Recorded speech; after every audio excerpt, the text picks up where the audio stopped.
Hey, welcome everyone to Firm Foundations. My name is David Irizarry, and today we're going to talk about the bare basics. Okay, this is just going to be a quick video on two things: how to hold the drumsticks and how to strike the hi-hat and the snare. So it's going to be very basic stuff. I know that a lot of you probably already play drums, but I refer to some stuff in this video in future videos, and so this is just the bare basics.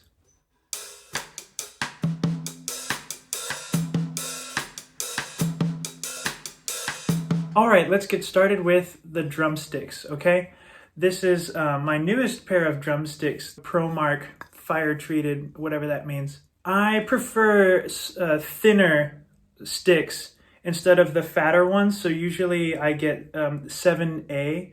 So just some basic drumstick anatomy. This is the butt, this is the shank, the part where it tapers is the shank, and then this is the tip or the head of the drumstick. Now, when you go about holding drumsticks, it's about ergonomics. You need to be able to last a long time, right? Without your wrist starting to hurt.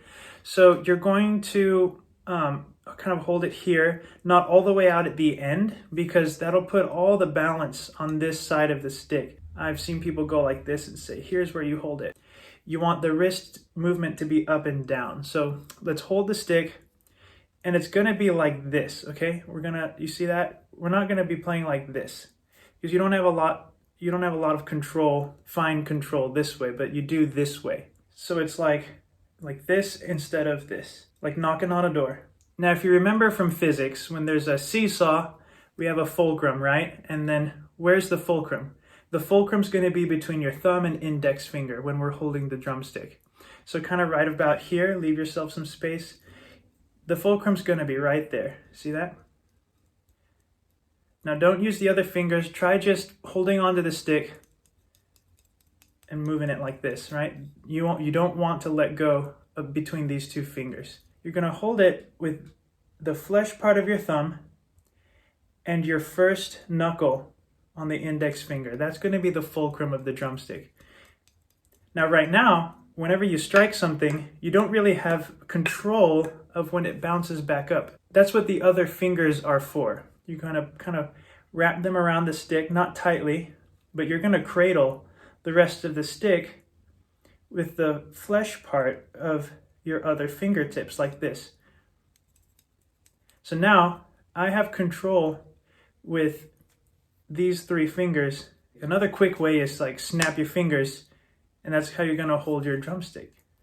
Between these two fingers, there's the fulcrum. Then use the other fingers to control the rebound.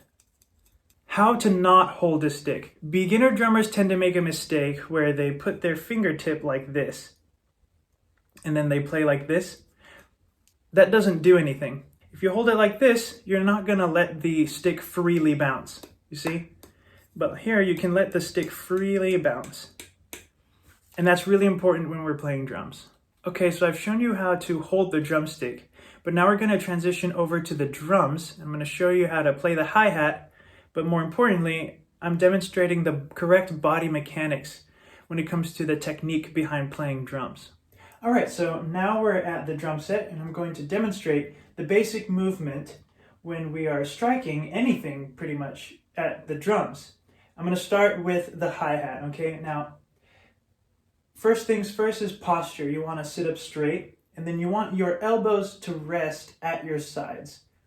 One mistake drummers make is to kind of raise their elbows while they play. But you need to relax. Put your elbows at your side and relax. Now, as we talk about how to hit the drums, we need to think about it this way. Our arms move most efficiently if we transfer energy from here to here like a whip, right? Like a cracking whip. It's less efficient to move just your whole arm like this.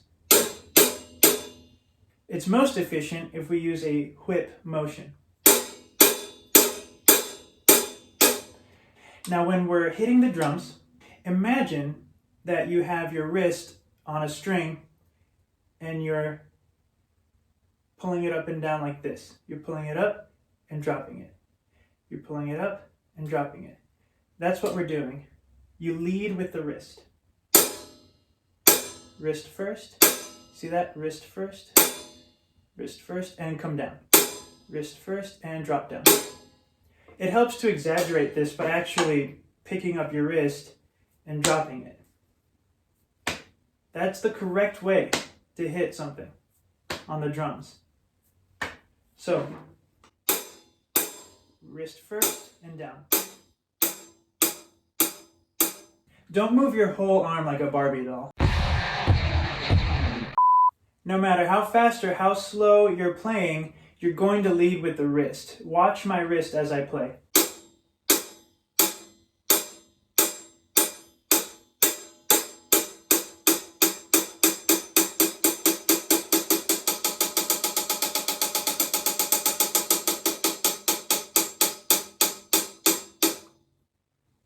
You strike the stick and it bounces, right? We don't want to hit it twice just yet, like that, right? That's what the other fingers are for. You're catching it.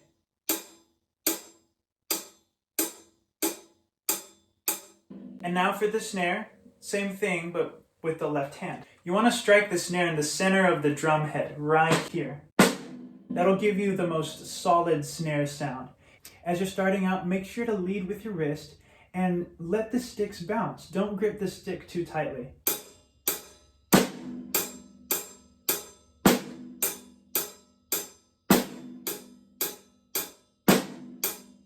And now let me finish by talking about the kick drum.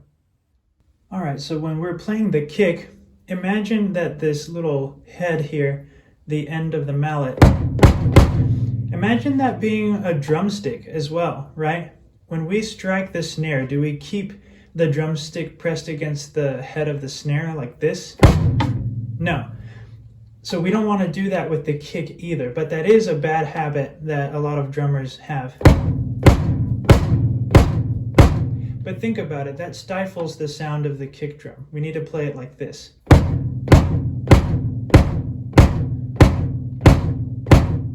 Now, when playing the kick, there's two schools of thought. Some drummers play with their heels raised, and some people play with the heels down. I'm more of a heel down kind of guy, and I press the pedal with the ball of my foot. Now, just like the hi-hat and the snare, don't move your entire limb to play kick. Alright, we need to have efficient movements. Keep your heel down and press with the ball of your foot.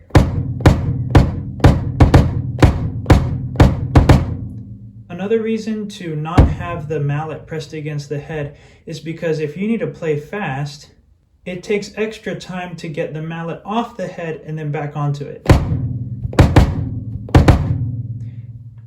Instead, have the mallet away from the head of the kick.